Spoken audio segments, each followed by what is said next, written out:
Nostalgia.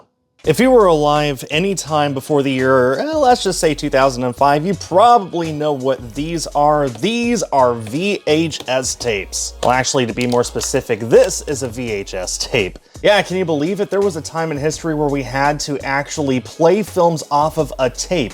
You had to stick this in a machine to play it, and the horror, you had to rewind it afterwards. What primitive, savage times we used to live in. In the 1990s, Disney VHS tapes, I've got more in the back there, these things were as ubiquitous in America as Walmart and McDonald's. Heck, McDonald's had VHS-themed Happy Meal toys that came inside of miniature VHS boxes just like the ones here in front of me. I really need to get some of those one day. I have a huge fascination and a lot of nostalgia and a lot of memories with these VHS tapes. Some of these I've actually had since I was really little, like for example, Beauty and the Beast. As far as I know, my family has had this since the day it released. This is my actual copy that I've had ever since then. As you can see, it has been very loved, very worn. I wouldn't trade it for the world. But most of my tapes I've actually been picking up a little bit at a time over the last few years. And can you believe I have over 100 tapes now? Over 100 unique editions and unique titles. And the crazy thing is that's only about halfway there to everything ever made. So since I'm so deep into this hobby, I figured why not make a video showing off a bit of my collection and giving you guys an overview of the history of Disney on VHS. The very first tapes were released in 1980. All of these were live action or animation live action hybrids, and I don't own any of them yet. But Disney adamantly refused to release any of their animated films on tape because they were still re-releasing films in theaters every few years, and they were worried that if they released them on tape, on home video, then people wouldn't want to go and see the movies in theaters anymore. In 1984, they finally changed their minds and decided to do a test release of one of their animated films, Robin Hood. I do not have this particular release, but looking at the pictures and videos that I could find, it looks like it was actually not in a classic clamshell case like all the other films. And then a few months later, they released another one I don't have, Pinocchio, and that was a huge hit. For this release of the film, they charged something like $70 for it, and this was in 1985, so that's over $200 in today's money. Can you imagine spending 200 bucks on a movie? But people still bought it. People loved Pinocchio so much. People loved a Disney animated film so much that they were willing to spend 200 bucks. This is also my childhood copy of Fantasia, that's why it's all beat up like this. They were willing to spend that much just for the ability to watch the film over and over again. So after seeing how successful it was, Disney released other classic films in, well, the Classics line. You've probably heard of it. It goes viral in the news every once in a while for being some ultra rare, ultra valuable subset of videotapes. No, they really are only worth a few bucks each. But the Classic line is denoted by this black diamond here, so sometimes it's called the Black Diamond Edition. We had films like 101 Dalmatians and Lady and the Tramp, and they actually ended up re-releasing a few of the films for some reason, like Robin Hood all over again. But Disney had two rules on releasing films on tape.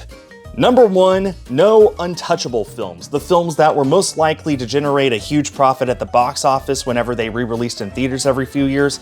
And the second rule, no new films. Well, that didn't last long because in 1990, they released The Little Mermaid on tape just a few months after it exited theaters. I don't have that one among my collection yet because, well, the rest of the Classics line were a mixture of old and new films. So we had films like Beauty and the Beast getting a release on home video. We got films like Aladdin getting a release on home video.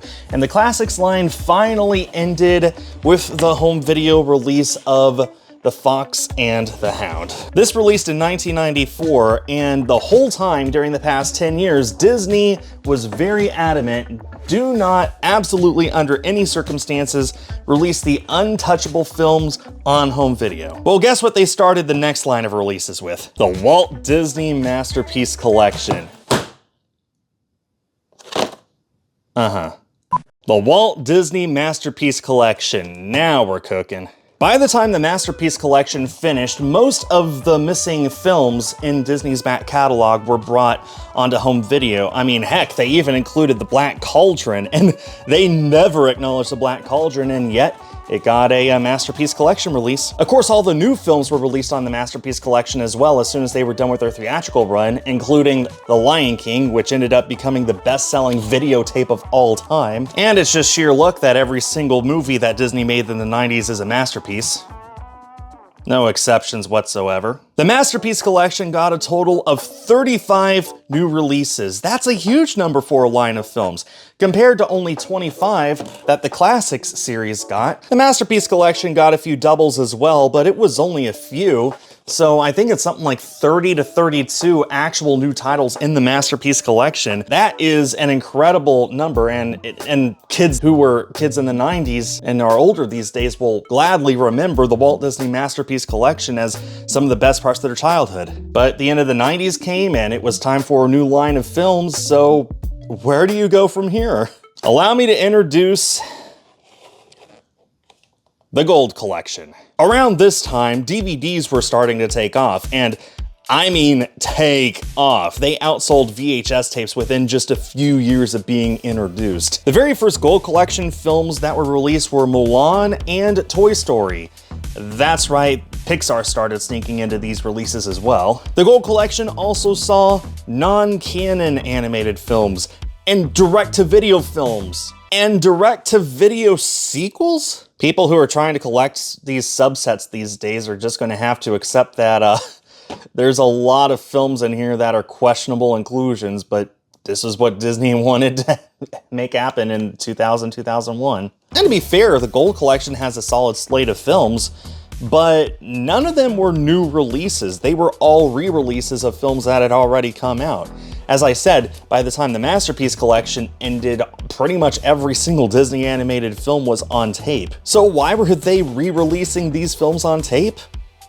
Well, because they were also releasing them on DVDs. The DVDs are what people were buying, and who could blame them? The Gold Collection was replaced just 2 years later by Platinum Editions. The main point of the Platinum Collection was to be huge DVD releases of these classic films. I mean, take a look at Snow White. This is a double wide DVD case because it has 2 discs. We have the main film on 1 disc and a disc chock full of bonus features. Look, over 3 hours worth of bonus features on disc 2. The Platinum Edition was made to be a collector's goldmine for people who are enthusiastic about these films, who want to see more information and special features and all that stuff. This was perfect for them. Not to mention, it gave them a great opportunity and a great excuse to upgrade their collection from VHS to DVD. Which leads me to wonder, why did they bother making tapes? For some reason, the Platinum Edition continued to release on VHS. Look, this one is still sealed. The previous owner didn't even bother opening it. There were only 4 Platinum Editions released overall. There was only Snow White, Beauty and the Beast, The Lion King, which isn't even Platinum, and the final release was Aladdin Platinum Edition. Aladdin also holds the distinction of being the final Disney clamshell ever. In fact, this might be the final wide release clamshell ever. This might be the final clamshell ever put on a store shelf. Disney did put a few more Platinum Edition tapes out for people to buy, but they were in the cardboard sleeves, and I don't have any of them. Of course, there were plenty of Disney clamshells that were not a part of a collection. Fantasia and Pinocchio, which were released in the 90s, are not technically part of any subset. And of course, you have things like all the live-action movies that Disney has released over the years. A lot of Disney films ended up in clamshells, but it's not even just Disney films. There were other studios that put their animated films, or heck, sometimes their non-animated films in clamshells. A lot of the time, studios ended up putting films in clamshells that they felt were marketed more towards children. When in reality, I think the point of a clamshell was more to denote to parents, hey, this is good for the whole family. And now, here we are.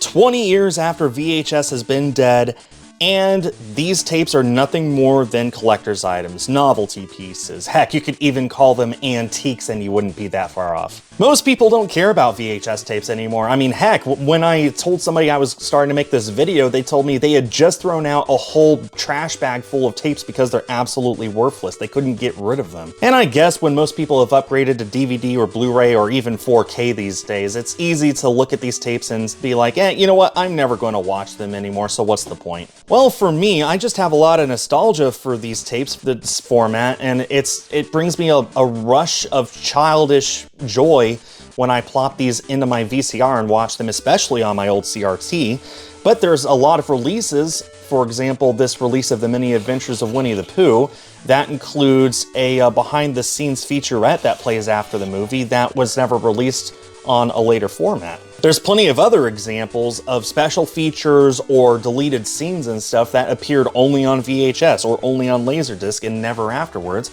and that's plenty enough a reason for me to keep collecting these and to cherish them and to give them a watch every once in a while, even if I do own them on a newer format. Besides that, I think it speaks volumes that fans continue to make new releases of new movies and putting them in clamshells as if they had released way back when. The fact that people are doing this, not just me, there's a lot of people who are doing this, the fact that this is not an uncommon practice, I think speaks for itself as to just how impressive and how powerful Disney clamshells were. At the risk of sounding like a cliche, there's just something magical about plopping open a movie and plopping it in your VCR and watching it just like we did 30 years ago. So that brings this video to an end. I love Disney VHSs. I'm still going to collect them until I get every single release. And I think that's kind of cool that there are a finite number of movies to go after, and I'm over halfway there. I think that's excellent. Let me know if you collect VHS movies, and if not, let me know what your memories are of watching them when you were young. That does it for this video. Thanks everyone for watching, and stay tuned for more.